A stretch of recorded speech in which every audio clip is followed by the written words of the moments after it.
नमस्कार, आप देख रहे हैं कोटद्वार न्यूज और आपके साथ मैं हूं सुजल वर्मा। आज सीधी बात में बात होगी कोटद्वार के तमाम उन बड़े मुद्दों की जो आजकल हर एक व्यक्ति के लिए समस्या बनते जा रहे हैं। सबसे बड़ा मुद्दा, क्या अतिक्रमण कोटद्वार के अंदर कभी रुक पाएगा कि नहीं? क्या मानसून का पहला झटका ही कोटद्वार सह पाया कि नहीं? क्या जो आज सड़कें तालाब में तब्दील हो गई हैं, क्या इसकी तरफ कोई संज्ञान लेगा कि नहीं? क्या नेता अधिकारी सिर्फ फेसबुक के पेज पर ही निरीक्षण करते नजर आएंगे या जमीनी स्तर पर भी कुछ काम होगा?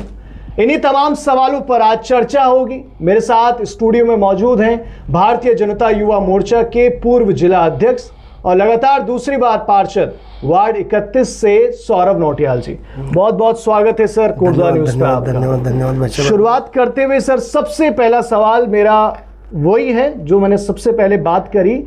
क्या कोटद्वार के अंदर जो अतिक्रमण एक ऐसी बीमारी नजर आ रहा है जो लगातार कहीं ना कहीं कोटद्वार को डस रही है, अपना पैर फैला रही है? और सर, उत्तराखंड हाई कोर्ट ने तमाम अपने वर्डिक्ट दिए जिसमें यह आदेश करा गया कि पब्लिक प्रॉपर्टी से अतिक्रमण को साफ हटाया जाए। कोटद्वार की अगर हम स्पेसिफिकली बात करें तो कोटद्वार में भी नगर निगम जब अभी बीजेपी का है, पहले कांग्रेस का था, कई बार कार्रवाई हुई, हटाया गया, सब्जी मंडी, गोखले मार्ग, लेकिन आज तक इसका अल्टीमेट सोल्यूशन नहीं निकला साहब। नहीं, मैं तो देखिए, जो हमारा ये अतिक्रमण है, अतिक्रमण के विषय में मैं तो साफ कहना चाहूँगा कि हमने तो जो हमारे नगर निगम की 62 बीघे ज़मीन है उसके लिए भी हमने अतिक्रमण हटाने के लिए हमने, चाहे पिछला बोर्ड हो चाहे ये वाला बोर्ड हो, हमने दोनों बोर्डों में कहा है। और दूसरा, आप जैसे शहर का अतिक्रमण कह रहे हैं कि जो अपना मेरे ख्याल से गोखले मार्ग वगैरह, ये जो ये मेन सब्जी मंडी है, इसका भी अतिक्रमण हटना चाहिए। हम लोग तो शुरू से ही कहते हुए आए हैं। लेकिन भाई साहब, इसके साथ दिक्कत क्या है कि सबसे बड़ी दिक्कत यह है कि सबसे पहले हमें चिन्हीकरण करना होगा कि ये व्यापारी कौन है। मैं आपको बताना चाहता हूँ, जो गोखले मार्ग में व्यापारी आता है, सबसे ज़्यादा व्यापारी आता है नजीबाबाद का। हमने बोर्ड में भी लगातार, हमने इस बार भी बोर्ड में माननीय महापौर महोदय, नगर आयुक्त महोदय को ये कहा था कि भाई सबसे पहले जो गोखले मार्ग में बैठ रहे हैं, सबसे पहले इनका चिन्हीकरण किया जाए कि ये लोग आखिर ये लोग है कौन। कम से कम ये आदमी लोकल का है तो चलो कोई बात नहीं, लेकिन अगर ये नजीबाबाद से आ रहा है तो फिर उन लोगों का चिन्हीकरण जरूरी है। और दूसरा, हमने तो ये भी कहा है, मैं आपको बात बताऊं कि अगर एक ठेली एक या दो बार से ऊपर ज़्यादा अतिक्रमण में पकड़ी जाती है तो उसको जब्त कर देना चाहिए। क्योंकि ये लोग क्या कर रही हैं लगातार, इसमें खैर गलती दुकानदारों की नहीं है, इनकी जो ये फड़ लगाते हैं, जो मूल मालिक वहाँ पे दुकानदार हैं, उन लोगों की भी वहाँ पे गलतियाँ हैं। क्योंकि वही लोग, उन्हीं लोगों की सह पे, मैं सबके लिए तो नहीं कहता, कुछ लोग तो नहीं है, लेकिन कुछ लोग हैं जो अपनी सह पर महीनों के पैसे बांध रखे हैं या पर डे के पैसे बांध रखे हैं, उसके हिसाब से इनसे वसूल। मैं इसी बात पर आ रहा था, क्योंकि देखिए दो चीज़ें हैं सर। पहली बात तो जो दुकानदार ये जो अपनी सब्जी बेच रहे हैं, वहां पर किसी भी चीज की दुकान लगा रहे हैं, तो पहले तो परमिशन साहब उनसे मिलती है जिसकी दुकान के आगे ये लगाते हैं, महीने का 4-5 हज़ार रुपए लेते हैं, घर दिया जाता है, आशियाना दिया जाता है कि आप अपनी दुकान लगाएं। बिल्कुल, नंबर 1 ये। नंबर 2 ये सर, आज से कुछ समय पहले, बीते महीने पहले सबने देखा, नगर निगम ने एक कार्रवाई करी, सब्जी मंडी में एक सफेद लाइन की पट्टी डाली गई साहब कि इससे इधर कोई सब्जी नहीं बेचेगा। लेकिन 2 दिन 4 दिन तो साहब कुछ नजर आता है, लेकिन आज सब कुछ बदलता हुआ वही रूप। मैं आपको कह तो रहा हूँ सुजल जी की ये जो स्थिति है, ये स्थिति खाली अतिक्रमण की ही नहीं है। वहाँ ऐसे ऐसे लोग हैं, 2 बार तो हम खुद वहाँ उस मंडी में गए हैं कि एक दुकान द्वारा एक बहन को हमारी उसके साथ मारपीट कर दी गई थी, जिसको लेकर आप थाने पहुंचे। जिसको लेकर हम थाने गए थे। वहाँ कई गलत मानसिकता के लोग भी हैं, जिहादी मानसिकता के लोग भी वहाँ नजीबाबाद से आके उस जगह में अपना व्यापार करते हैं। तो हम तो सबसे पहले यही कह रहे हैं कि अगर वहाँ पे 300 कर्मचारी, अगर वो 300 फड़ वाले अगर वहाँ बैठे हैं, तो उसमें से मैं आपको यकीनन इस बात को कहता हूँ कि 150 से 100 के करीबन वो पूरे नजीबाबाद के हैं। और दूसरी बात क्या है कि सुजल भाई, मुझे जो ये लगता है, क्योंकि हम तो नगर निगम में हमारा जाना लगातार रहता है, मेयर साहब से भी मिलते रहते हैं, आयुक्त साहब से भी। एक तो हमारे पास कोटद्वार नगर के अंदर कहीं पे कोई ऐसी जगह चिन्हित नहीं है कि इनको उठा के कहीं पे 20 सेंटर में इनको कहीं पे बैठाया जाए, स्थापित करी जाए पूरी मंडी। हाँ, इस टाइप का भी हम पे कहीं पे कोई ऐसी लैंड नहीं है कोटद्वार के अंदर, सिटी के अंदर या बाजार के अंदर की। लेकिन होता क्या है कि जहाँ ये राजनीति शब्द आ जाता ना जी, तो लोग, आपको पता ही है कि पॉलिटिक्स के चक्कर में अच्छे कामों को भी कई बार रोकना पड़ता है जी। तो वही इसमें कहीं ना कहीं शामिल है। और मैं कई लोगों के नाम नहीं लेना चाहता हूँ, अगर मैं नाम लूँगा तो फिर कोटद्वार शहर में बहुत बवाल हो जाएगा, क्योंकि कई लोग हैं इसमें भी जी, कि जो नहीं चाहते कि गोखले मार्ग का अतिक्रमण हटे। क्योंकि सवाल ये भी आता है बहुत सी बार, जो बीजेपी के बहुत सारे नेता हैं जो आरोप भी लगाते हैं, क्योंकि ये जो अतिक्रमण जगह जगह पर आज दिख रहा है, ये आज नहीं है, नहीं था, ये किसी ने बसाया है, अपोजिशन ने अभी बसाया है, बहुत सालों से बिल्कुल चलता आ रहा है। मैं अभी आपको बता दूं कि जो हमारा ये लकड़ी पड़ा हुआ है, आम पड़ा हुआ, ये लकड़ी पड़ा हुआ वगैरह, जो ये जगह है हमारी नीचे, आप ये बताइए जरा, आप अगर 10 साल पहले अगर किसी से आप पता करेंगे, मैं तो किसी का नाम नहीं लेना चाहता, ये बसाया किसने है? आज अपने को बहुत बड़े नेता समझते हैं, लेकिन उन लोगों का हाथ है।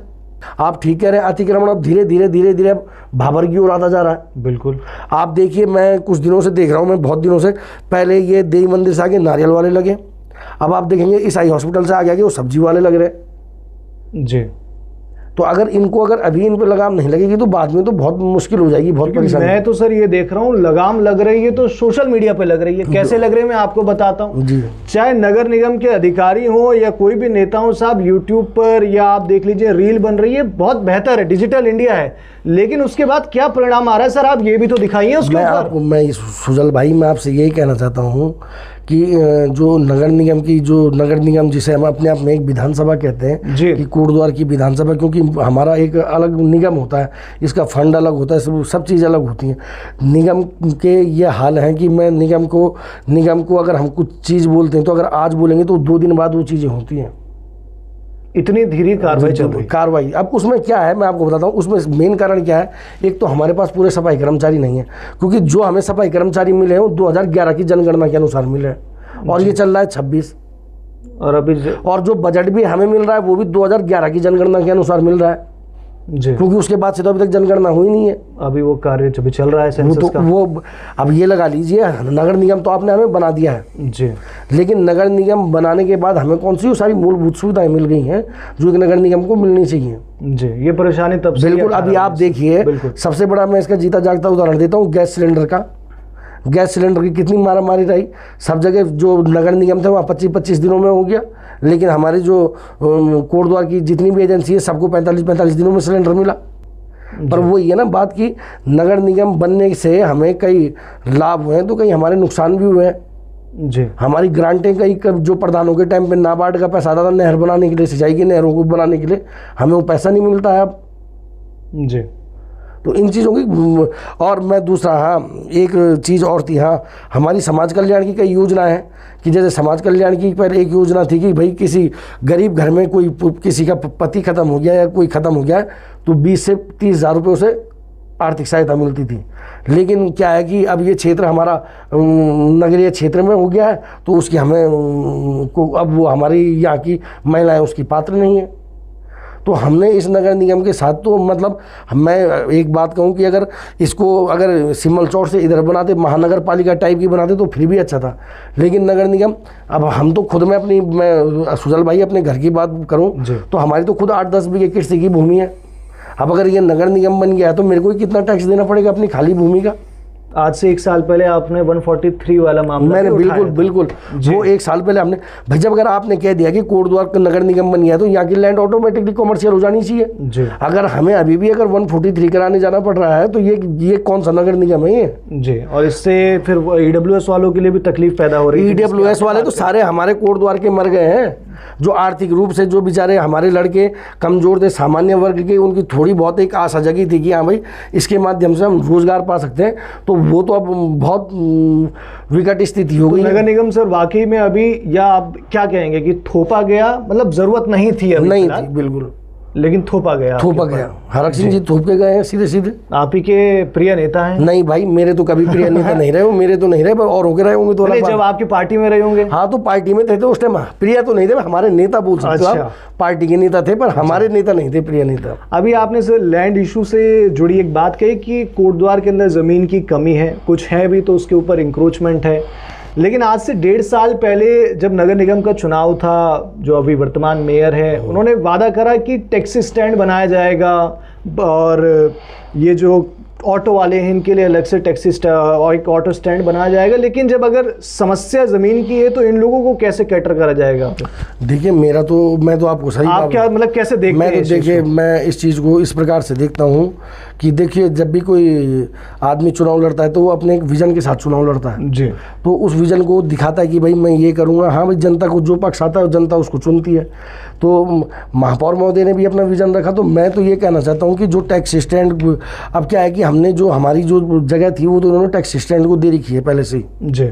तो हम तो ये चाहते थे कि भाई उसी टैक्सी स्टैंड में कुछ ऑटो लगने चाहिए थे कि जैसे 2 सिम्बल चौड़ के लग जाए, 2 दुर्गापुरी के, 2 किशनपुरी के। फिलहाल जो है उसी में एडजस्टमेंट बेहतर बनाया जा कुछ बेहतर। तब होता क्या कि भाई जिन ऑटो का नंबर है वो अपना होटल त्रिलोक के आसपास खड़े रहते हैं, आपको पता है जी, वो उधर खड़े रहते हैं, जिसका नंबर होता वही यहाँ आता जी। बस इस तरीके से होना था। लेकिन पर चल रहा है भी उसके लिए प्रयास। अब देखो बाकी जैसा भी होता, क्योंकि एक पार्किंग की अभी बात चल रही है कि एक नगर निगम अपनी पार्किंग बनाएगा। अब देखते हैं उसके लिए भूमि का थोड़ा, कि वो भी एक चुनावी वादा किया गया था। तो मैं ये जानना चाहूँगा सर, अब तक क्या जो सबसे बड़ी बीमारी कह लीजिए शहर की, और हर एक व्यक्ति के लिए आज, चाहे वो आपका 31 वार्ड हो या मेरा 17 वार्ड हो या कोई सा भी वार्ड हो, सबसे बड़ी समस्या है आवारा पशुओं की। बिल्कुल। अब इस पे सर मैं ये जानना चाहता हूं कि बोर्ड की मीटिंगों में क्या अब तक मंथन हुआ है, ये मैं जानना चाहता हूं कि जनता को भी पता चले। मैं आपको बताऊं, देखो सुजल जी, अभी हमारे बोर्ड ने एक, मेरे को नाम पता नहीं है, संत महात्मा, उनकी अपनी गौशाला है।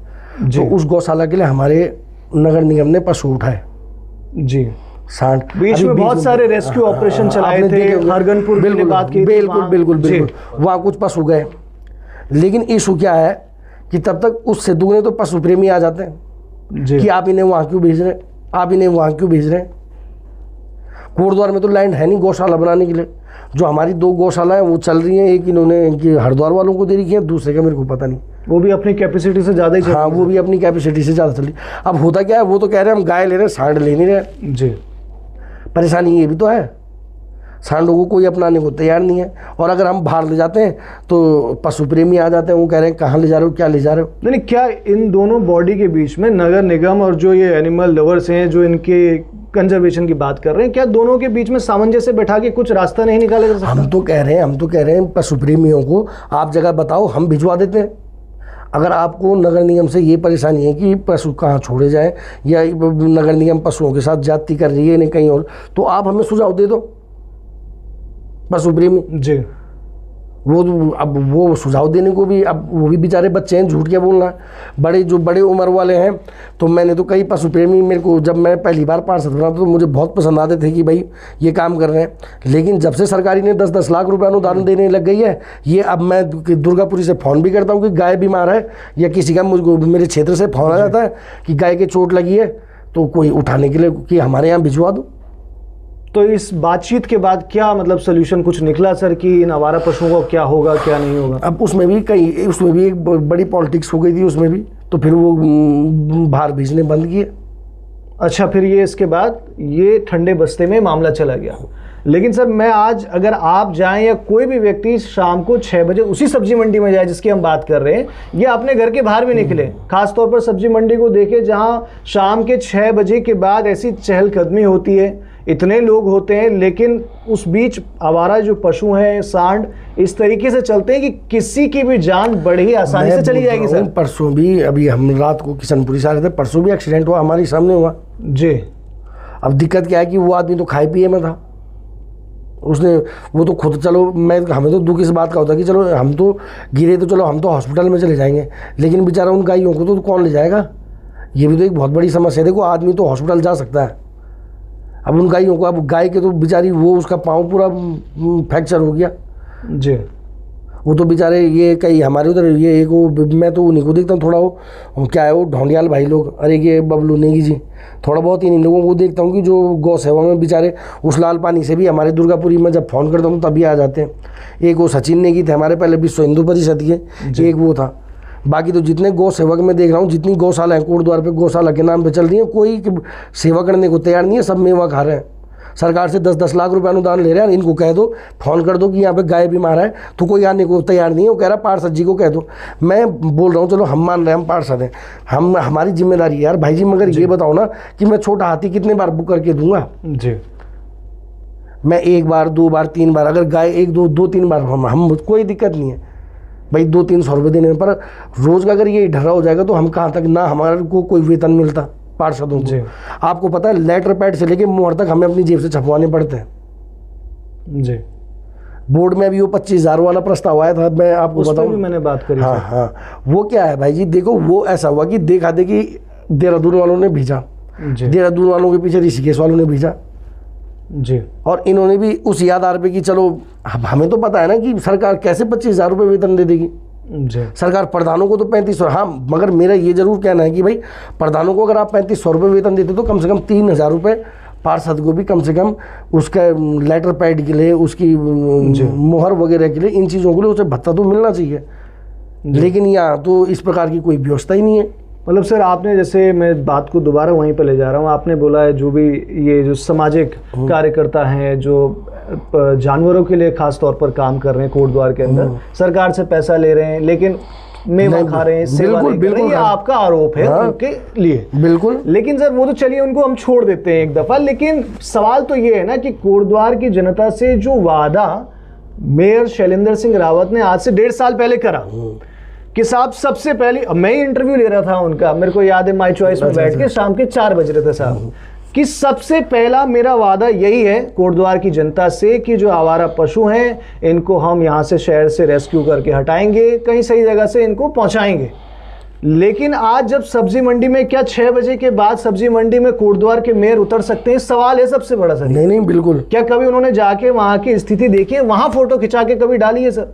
कितने लोग मजबूरी में चल रहे हैं सर, सब्जी लेनी है लेकिन कब किसकी जान चली जाए कुछ नहीं पता सर। नहीं बिल्कुल, आप ठीक कह रहे हो, इस बात को मैं आपकी पूर्णतः सहमत हूँ कि भाई देखिए अगर उनका वादा है तो उन्हें उसको पूरा करना चाहिए। और पूरा मेरे को तो ये लगता है कि भाई एक बार नगर निगम, जो मैंने आपको बताया जो आप हरगनपुर वाली गौशाला जी, उस पर पूरा कम से कम 400 से ऊपर सांड छोड़े गए, आपको 2-3 महीने यहाँ सांड नहीं दिखे। लेकिन क्या है कि मैं बोल रहा हूँ ना, पॉलिटिक्स जी, लेकिन इस पॉलिटिक्स के बीच में आम जनता पिस रही है। हाँ, बस बात वही है ना। अब ये तो कई जगह ईगो की लड़ाई हो जाती है ना जी, उन्होंने प्रयास करा, हाँ, वो ठप पड़ गया, लेकिन सर अल्टीमेट जिम्मेदारी उनकी है क्योंकि यहाँ आदमी पिसा जा रहा है सड़कों पर। बिल्कुल जी। अब मैं सर सवालों को आगे लेकर चलता हूँ। मैं व्यक्तिगत सर आपसे एक सवाल ये पूछना चाहता हूँ कि आप छात्र राजनीति से आपने शुरुआत करी, तो छात्र नेता के तौर पर आपने कई लोगों को चुनाव लड़वाया पीजी कॉलेज कोटद्वार में, लेकिन खुद कभी चुनाव नहीं लड़े सर? अरे चुनाव तो भाई साहब ऐसा कि चुनाव तो देखो सबकी इच्छा होती है, अब भगवान कहाँ चुनाव लड़ाता है, मगर भगवान ने तो मेरी सारी इच्छा पूरी की। पूरी कैसे की कि मतलब मेरी इच्छा थी कि मैं कोटद्वार में छात्र संघ अध्यक्ष का चुनाव लड़ूं, लेकिन हमारे घर वालों ने हमें अनुमति नहीं दी। लेकिन मैं जब पार्षद का चुनाव जीता तो मैं उसी कॉलेज के गेट से आया, और जितने छात्र संघ अध्यक्ष के साथ भीड़ नहीं रहती क्योंकि उससे दुगनी भीड़ के साथ आया। तो मेरा एक जो वो था दिली इच्छा वो तो पूरी हो गई कि हाँ भाई चलो, क्योंकि हमारी काउंटिंग ही वो डिग्री कॉलेज में हुई इस बार भी और पिछली बार भी। तो इस बार तो चलो थोड़ा ये है कि दूसरा चुनाव था तो थोड़ा वो रहता है, फिर सबको पता था ये चुनाव जीत ही रहा है तो एक अलग ऊपर, पहला चुनाव तो पहला होता है। तो जो इससे पहले वाला चुनाव था, तो इस बात का अफसोस तो नहीं रहेगा कि छात्र संघ का चुनाव भी अध्यक्ष बन जाते तो देखो अगर मैं छात्र संघ अध्यक्ष बन जाता ना तो तब जी शायद मैं पार्षद होता नहीं होता। अच्छा, अब छात्र संघ तो ठीक है, छात्र संघ से बढ़िया है, अच्छा है। छात्र राजनीति में हमने बहुत लोगों के साथ योगदान दिया, कई लोगों ने हमारा साथ दिया, तो अच्छा है कि छात्र राजनीति में हम रहे। और भाई हम तो विद्यार्थी परिषद के बहुत शुक्रगुजार हैं बीवीपी के कि भाई आज अगर हम यहाँ पे पार्षद हैं या आज हम छात्र राजनीति के टाइम पर या अब आज जो क्षेत्र की राजनीति कर रहे हैं तो सारे राजनीति तो हमने विद्यार्थी परिषद पे ही रह के सीखी। तो मैं किस सन की बात होगी सर? भैया हम तो देखो, मैं तो सच बात बताऊँ, मैं जब हम 12th में थे सुजल जी, तो उस टाइम पे अमित भारद्वाज जी चुनाव लड़े थे जी, हमारे जो युवा मोर्चा के पूर्व अध्यक्ष थे, तो सबसे पहले मैं उनके प्रचार में, तो उस टाइम हम इंटर में थे, तो उस टाइम हम रैली में पहली बार आए थे जी। हाँ जी, तो मतलब जो सक्रिय रूप से हम रहे तो 2000 संतोष भाई के चुनाव से, संतोष बिष्ट एक हमारे लाल पानी के हुआ करते थे, अभी पटवारी हैं वो भाई, और मेरे ख्याल से उन्होंने किसके, विजय रावत जी या राजीव पटवाल जी किसी, लेकिन अभी अमित काला हैं जो वो पूरी यूनिवर्सिटी के छात्र संघ महाअध्यक्ष हैं, बहुत बड़ा हाथ है आपका पीछे। अरे हमारा तो कोई हाथ नहीं है, देखो हमें तो देखो उसने कहा कि भैया मैं तैयारी कर रहा हूँ, क्योंकि पूरे उस चुनावी प्रक्रिया में आपका चेहरा जरूर दिखा। नहीं बिल्कुल, क्योंकि उसमें आपको पता है सुजल भाई पूरे गढ़वाल मंडल के 45 डिग्री डिग्री कॉलेज है, उनके युवा जैसे ब्लॉक प्रमुख का चुनाव होता है वैसे चुनाव होता हो, जितने युवा जिसके पास वो चुनाव जीतता है। फिर उसमें पैसों की भी बहुत, आर्थिक स्थिति का भी बहुत बड़ा रोल होता है जी। तो वो भी तो अब उसने कहा तो हम उसके साथ था, तो हम चले गए, विद्यार्थी परिषद कैंडिडेट था तो हमें जाना पड़ा। जी जी। अब से कुछ समय पहले लगभग आज से ज़्यादातर 1 साल के अंदर अंदर ही मुझे लगता है उत्तराखंड विधानसभा के चुनाव हो जाएंगे। बिल्कुल, ज़्यादा समय, अभी समय सीमा अब है नहीं, और सभी राजनीतिक दल धीरे धीरे अपनी कमर की पेटी भी कस रहे हैं, चाहे वो बीजेपी हो, चाहे वो कांग्रेस हो, चाहे यूकेडी की बात कर लें। बिल्कुल, है ना। एक नया दल इसलिए कह रहा हूँ क्योंकि कोटद्वार की राजनीति में यूकेडी अक्सर बहुत कम ही नजर आती है। आपके सर मैं पर्सनल ओपिनियन लेना चाहूँगा, एक छोटी छोटी टिप्पणी आप इन लोगों के नाम पर करें जिनका मैं नाम आपके सामने अब लेने जा रहा हूँ। सबसे पहले मैं चाहता हूँ सर आप अपने ओपिनियंस बताएं। सुरेंद्र सिंह नेगी जो हैं कैबिनेट मंत्री भी रहे, और मेरे को जहाँ तक लगता है वो दोबारा एक बार 27 का चुनाव लड़ने के लिए इच्छुक भी हैं, और जिस तरीके से दिख भी रहा है सभी को, तो आप व्यक्तिगत उनके लिए मतलब क्या कहना चाहेंगे कि आपको क्या लगता है कि 27 में अब इस बार मौका मिल ही जाएगा? देखिए वो तो उनकी पार्टी डिसाइड करेगी कि वो पार्टी मौका देती है नहीं देती, लेकिन मेरी शुभकामनाएं हैं उनके साथ। जी, हम तो शुभकामनाएं दे सकते हैं।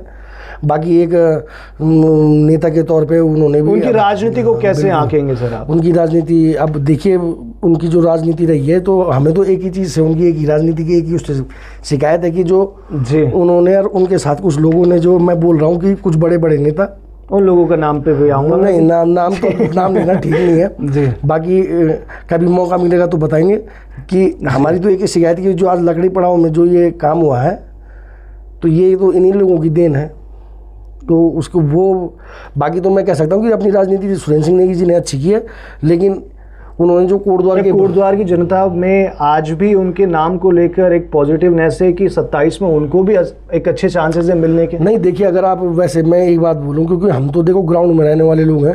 अब देखो कांग्रेस के कार्यकर्ता तो उनकी तारीफ करते ही हैं, उसमें तो वो तो पार्टी के हैं तो वो तो करेंगे। एक हाँ, एक बस ये है कि जनता के बीच में बस छवि के मामला जो है तो छवि उनकी साफ सुथरी है जी, कि कोई ऐसा दाग नहीं है, कोई भ्रष्टाचार का या कोई किसी प्रकार का कोई दाग। बस ये है कि बस हम लोगों की बस एक वो ये है कि जो उन्होंने लकड़ी पड़ाव या उनके जो कुछ मित्र थे उन लोगों ने जो ये लकड़ी पड़ाव आम पड़ाव में जो ये बसावट की, ये हमारे कोटद्वार के भविष्य के लिए बहुत नासूर है आने वाले समय। तो हमें तो उसी चीज़ का ज़्यादा उनसे दुख है कि उन्होंने अपने रहते रहते इन कार्यों को बढ़ावा दिया। तो वर्तमान की विधानसभा अध्यक्ष ऋतु खंडूरी भूषण, पिछले 4 साल का कार्यकाल और आने वाला 27 वाला चुनाव। देखिए मैडम का भी कार्यकाल ठीक है, सब कुछ बढ़िया है, उन्होंने भी काम किया है, केंद्रीय विद्यालय की भी स्थापना की है जी। बहुत समय से हमारे कोटद्वार के लोगों की डिमांड रही है, तो मैडम का भी कार्यकाल अच्छा रहा। बस अड्डा बनवा दिया, रेलवे स्टेशन बस अड्डा बनवा दिया, बिल्कुल। रेलवे स्टेशन के लिए उनके लिए भी धन्यवाद है, और अनिल बलूनी जी के लिए भी धन्यवाद है कि आज हमारा रेलवे स्टेशन, जैसे रेलवे स्टेशन को हम अब कम से कम जरा लगता है कि हाँ भाई वो रेलवे स्टेशन है, जिस हिसाब से अब उसमें काम चल रहा है तो अब देख के लग रहा है कि हाँ भाई वो कोटद्वार का रेलवे स्टेशन है। क्योंकि कोटद्वार का रेलवे स्टेशन देख के इसलिए मैं बोल रहा हूँ भाई कि क्योंकि ये लास्ट पर वो है स्टेशन, तो कम से कम हमारे स्टेशन से मेरे को ये लगता है कि कम से कम 2-3 ट्रेन तो देखो हमारे स्टेशन में होनी चाहिए जी। और इसी से जोड़ के मैं ये भी बोलता हूँ कि मैं आज आपकी फेसबुक प्रोफाइल स्क्रॉल कर रहा था तो एक कोटद्वार से देहरादून से कोटद्वार ट्रेन चल रही थी। नहीं, तो क्या कभी आपने सोचा, आपका इस पे क्या ओपिनियन है, क्या कोटद्वार से भी देहरादून की ट्रेन चलनी चाहिए कि बिल्कुल। आपको मैं बता दूं, हमारे चाचा जी लोग हैं, ये सुरेंद्र सिंह नेगी जी हमारे चाचा जी लोग हैं, वो लोग हमारे को बताते हैं कि आज भी हमारा जो ये देवरामपुर का जंगल है, मतलब जो हमारी ये बीएल रोड है, इसके नीचे आपको रेलवे के बोर्ड दिखेंगे। कभी एक ज़माने में इसमें सर्वे हुआ था यहाँ से देहरादून लाइन के लिए, झंडी चौड़ में भी आज तक उनके वो बोर्ड मौजूद है। अच्छा। उस टाइम पे इस रेलवे लाइन का सर्वे हुआ था जी। तो हम तो चाहते हैं कि भाई इस रेलवे लाइन को बढ़ावा मिले। कभी ये बात उठती देखी नहीं इस सियासत में। तो मैं बता तो रहा हूँ आपको, हमारे चाचा जी, क्योंकि ये लोग तो पूरे जंगल गए हैं, और हमारी माता जी लोग हमारे पड़ोस, क्योंकि हम तो एक ऐसी पीढ़ी है जिसने जो विकसित भारत एक है तो उसके हर स्टेप को हम लोगों ने देखा है भाई, क्योंकि हम लोग 90 के बर्न हैं। तो आप देखिए मोबाइल की क्रांति से लेके कंप्यूटर कब आया, भले हम छोटे थे पर उसके साथ हम आगे बढ़े हैं। तो वो हमें बताते हैं, वो चाचा जी मेरे को आज भी कहते हैं, उन्होंने बाकायदा मेरे को लेटर भी दिया है अच्छा कि उस रेलवे लाइन के लिए प्रयास करो आप। वो हमारे उमराव नगर में रहते हैं सुरेंद्र सिंह नेगी जी, उन्होंने मुझे इस विषय में बताया है और आज नहीं, करीबन 3 साल पहले उन्होंने मेरे से इस विषय में बोला था। दिल्ली के लिए तो 2-2 ट्रेनें चल रही हैं सर। बिल्कुल, लेकिन आपकी राजधानी के लिए खुद ट्रेन नहीं है। हम तो खुद ये कहते, देखिए जी, मेरा तो खुद टूर का काम है और हम तो ट्रेन के ही माध्यम से हमारे टूर ज़्यादा चलते। तो मैंने तो इतने रेलवे स्टेशन देखे हैं। मैंने साउथ में थके से थका स्टेशन भी होगा, लेकिन वहाँ भी कम से कम 3-4 ट्रेन होंगे जी। लेकिन हमारा कोटद्वार मेरी समझ में नहीं आता कि मतलब हमसे कहाँ ये कमी रह गई कि भाई कम से कम हम ये तो कर सकते हैं कि एक ट्रेन यहाँ से या तो जयपुर ही चले जाए जी। जयपुर नहीं जा सकती तो बॉम्बे तक एक ट्रेन लगनी चाहिए भाई। हमारे कई लोग आप वाया जयपुर होते हुए ट्रेनें जाती हैं गुजरात, ये आपका वडोदरा भरूच होते हुए ये बॉम्बे तक। 4 साल बेहतरीन। हाँ, बढ़िया बढ़िया, शानदार, बेहतरीन, बढ़िया। और 41 विधानसभा सीट और 41 चुनावी वादे। 41 चुनावी वादे तो ज़्यादा तो नहीं कह दिए? नहीं, अब देखिए हर नेता का अपना विजन होता है। तो हाँ, तो मैंने बताया ना, जैसे मेयर साहब का विजन है तो मैडम का भी विजन था जी। तो मैडम के भी कुछ विजन तो कुछ तो उन्होंने वो किया है, उनको अचीव किया है मैडम ने। तो उसके 27 में फायदेमंद रहेंगी ये सारी बातें? बिल्कुल 27 में फायदेमंद रहेंगी जी। अब मैं एक ऐसे नेता का नाम ले रहा हूँ जो इधर से उधर जाते रहते हैं, डॉक्टर हरक सिंह रावत। क्या कहेंगे सर? डॉक्टर, देखिए वो तो अब मैं डॉक्टर हरक सिंह रावत जी तो ऐसा है, देखिए हम भी उस टाइम पे पार्षद थे और हम लोगों ने भी उनका, मैंने उस टाइम तो जिलाध्यक्ष भी था मैं, लेकिन मैंने जो उनका सिस्टम देखा ना, उनका सिस्टम बहुत बेकार है जी। भले उन्होंने पैसों के दम पे चुनाव जीते होंगे, अपने लोग बनाए होंगे, लेकिन जनता के नेता नहीं हो। तो उन्होंने कोटद्वार को कितना दिया और कोटद्वार से कितना लिया? कोटद्वार को तो दिया नहीं, लेकिन कोटद्वार को जरूर, आज अगर नगर निगम जो आज हमारे कई योजना मैं बोलता हूँ आपसे भाबर क्षेत्र की, अगर भाबर क्षेत्र का कहीं ना कहीं अहित हुआ है, क्योंकि हमारा क्षेत्र तो पूरा ग्रामीण क्षेत्र था। बिल्कुल, है ना। तो हम लोगों का तो अगर आज हमारे भाई बहनों का EWS नहीं बन रहा है या हमें समाज कल्याण की योजनाएं नहीं मिली है, तो उसमें सबसे बड़ा हाथ हरक सिंह रावत का है। तो एक तरीके से थोपा गया, उसके जिम्मेदार वो थोपा हुआ है, बिल्कुल वही है उसके जिम्मेदार, मैं तो मानता हूं बिल्कुल जी। और कोटद्वार को अगर उन्होंने कम से कम, मेरा जो मानना है, कम से कम 5 से 10 साल पीछे फेंक के गए हो कोटद्वार को हरक सिंह रावत जी। तो बीजेपी वाले ऐसे को टिकट देते ही क्यों है सर? अब भाई साहब देखो, वो तो मेरे हाथ का काम नहीं है ना, वो तो शीर्ष नेतृत्व का काम है। लेकिन जो मैं, आप अगर मेरे से पूछ रहे हैं तो मैं अपनी चीज बता रहा हूँ। तो ये आपका व्यक्तिगत ओपिनियन? बिल्कुल मेरा व्यक्तिगत ओपिनियन है जी। और इसी जो बीता नगर निगम चुनाव था, इसमें रंजना रावत चुनाव लड़ी नगर निगम का कांग्रेस पार्टी से, और कांग्रेस पार्टी में 2 धड़े अलग चल रहे हैं सर। मेरे को तो यही दिखता है और कोटद्वार की जनता को भी शायद यही दिखता होगा। देखो, तो रंजना रावत को लेकर आप क्या कहेंगे सर कि 27 के चुनाव में एक प्रबल दावेदार हो सकती हैं कि नहीं? देखिए, ये तो उनकी पार्टी तय करेगी कि वो दावेदार अब वो करेंगे, वो तय करेंगे। लेकिन जनता के बीच में आपने जैसे बताया, देखो जनता के बीच में, तो देखो जनता के बीच में वो मेयर प्रत्याशी नहीं है, तो उनकी छवि तो है ही ना जनता के बीच में। अब उन्होंने इतनी बड़ी नेशनल पार्टी ने उन्हें टिकट दिया है कांग्रेस, अब चाहे भले कांग्रेस चुनाव ना जीत रही हो, लेकिन एक पार्टी तो इस टाइम पे 2nd नंबर की, उत्तराखंड में तो 2nd नंबर की पार्टी है जी। तो उस पार्टी ने उन्हें टिकट दिया है, मेरे ख्याल से 25-26 हज़ार वोट उन्हें मिले भी हैं। तो 24,000 के आसपास वोट मिला। लेकिन ये भी मायने रखता है सर, जो 24,000 वोटों का ये आंकड़ा है बरकरार कांग्रेस का हमेशा रहा है, चाहे वो 22 का चुनाव आप देख लीजिए, चाहे उससे पहले नगर निगम का, वो कांग्रेस का एक तरीके से कोर वोटर हम कह सकते हैं, 25,000 के करीब। तो वो चाहे कांग्रेस में नेगी जी खड़े हैं साहब या रंजना मैडम खड़ी है, वो बरकरार है। बिल्कुल जी। मैंने मतलब मैं इनका ये देख रहा था, आप देखिए ना विधानसभा में 29,000 तक पहुंच जाते हैं जी। अगर आप विधानसभा चुनाव की देखिए तो कांग्रेस 29,000 तक 4,000 वोटों से सर हार गए थे नेगी जी। क्योंकि वो मैंने ये देखा कि जब सुरेंद्र सिंह नेगी जी लड़े हैं तो तभी वो 4,000 बढ़ता है जी, नगर निगम में नहीं बढ़ता है। बिल्कुल, क्योंकि नगर निगम में तो मेरे को लग रहा है पिछले बार हेमलता नेगी जी को शायद 25,000 कुछ वोट पड़े थे, और वो धीरेन्द्र चौहान जी को शायद 23,000 कुछ, शायद ऐसे था 1,000-1,500 का शायद कुछ मैटर था वो वोटों का ना जी। तो वो यही था। और नेगी जी जब विधानसभा में लड़े तो मेरे ख्याल से 28,000 के लगभग, 28-29,000 के लगभग उन्हें वोट पड़े हैं जी। और कोटद्वार में सर कई सारे हमारे बीच में युवा नेता भी हैं, खासकर आपकी पार्टी में, भारतीय जनता पार्टी में। एक ऐसा सवाल कि आपका क्या इस पे ओपिनियन है कि 27 का चुनाव सर बट रहा है, और बीजेपी में तो खास तौर पर एक कोलैबोरेटिव तरीके से सबकी सहमति से ही चुना जाता है। देखिए मैं आपको बोलता रहा हूँ, कोटद्वार, आप मुझे ये बताइए, कोटद्वार में भी 27 में चुनाव है जी, हर विधानसभा में दावेदार दौड़ने को तैयार हो गए हैं जी। कोटद्वार में कौन दावेदार दौड़ रहा है?